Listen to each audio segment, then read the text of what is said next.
最近，美国在对外的动作可谓是让人看得云里雾里。近日，美国专家直接发文预测，美国军方将可能在东欧大举进攻俄罗斯。这次中国联俄抗美时机已到。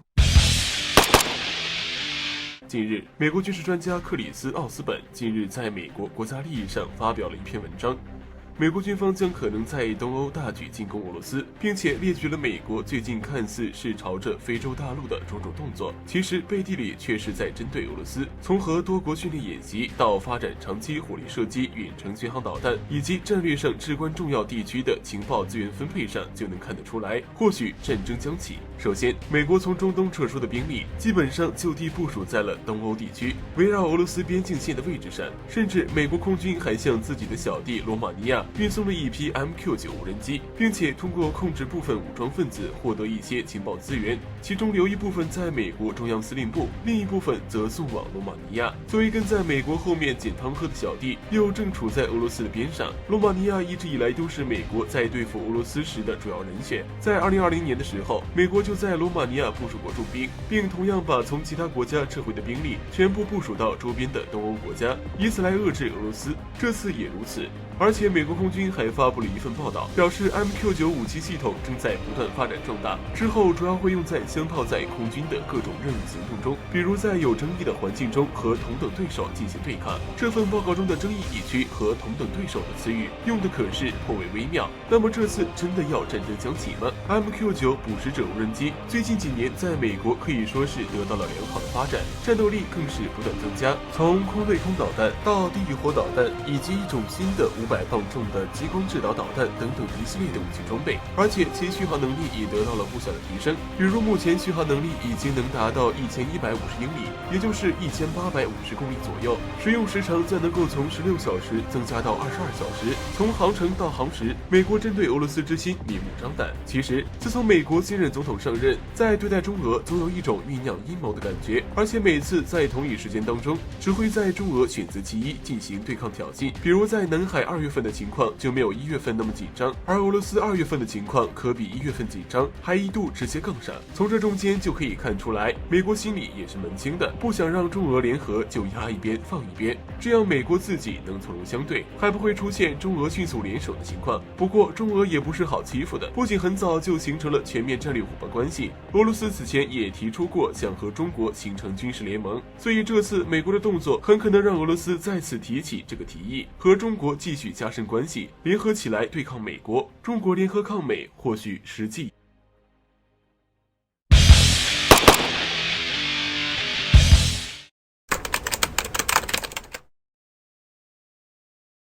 跟中国毫不相关的北约直言要把中国当作主要对手，还想用卫星监视，这究竟是怎么一回事儿？敬请关注本节目了解详情。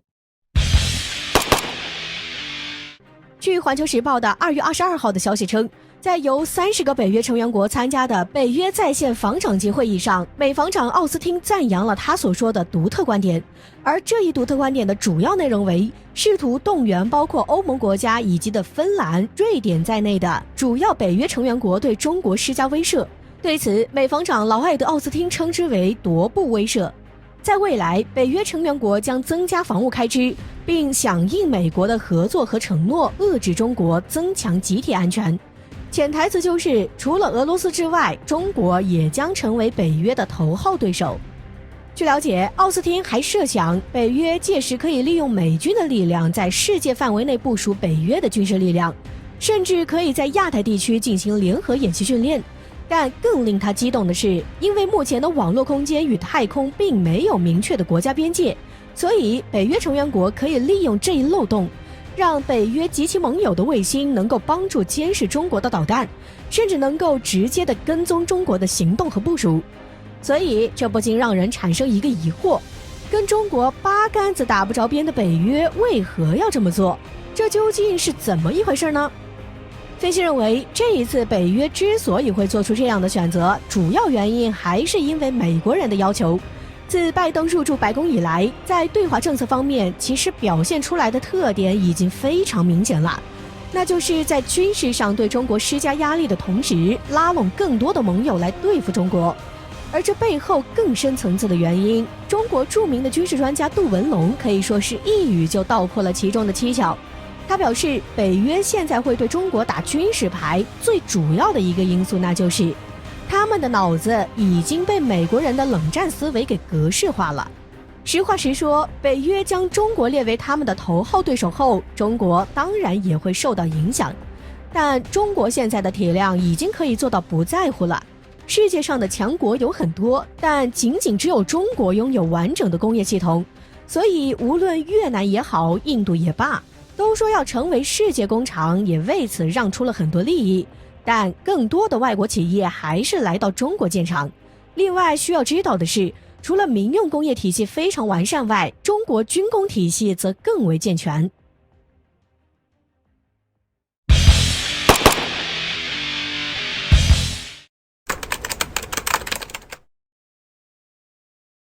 亚太局势紧张之际，法国准航母为何要前往南海？法国军舰的路线图透露出哪些细节让人惊讶？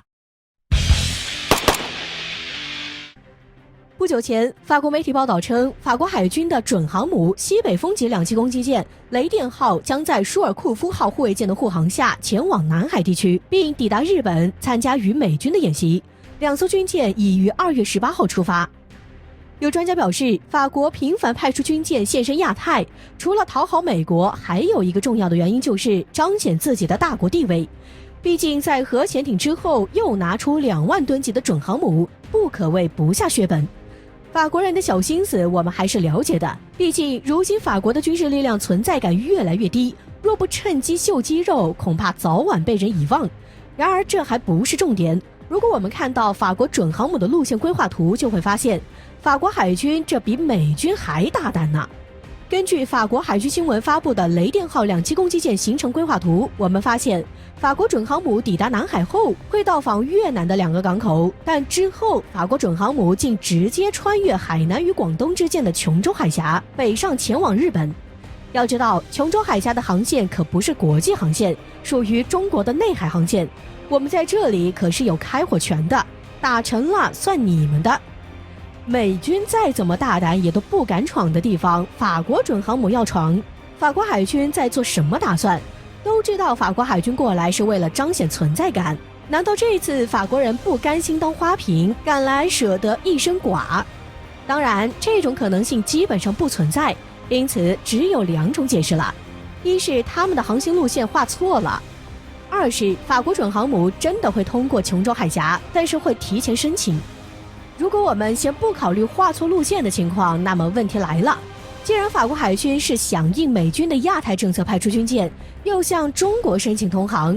这是在做双面人吗？此外，我们还注意到，法国海军的路线图虽然穿过琼州海峡，却有意避开台湾海峡。很显然，法国人并不想惹怒中国。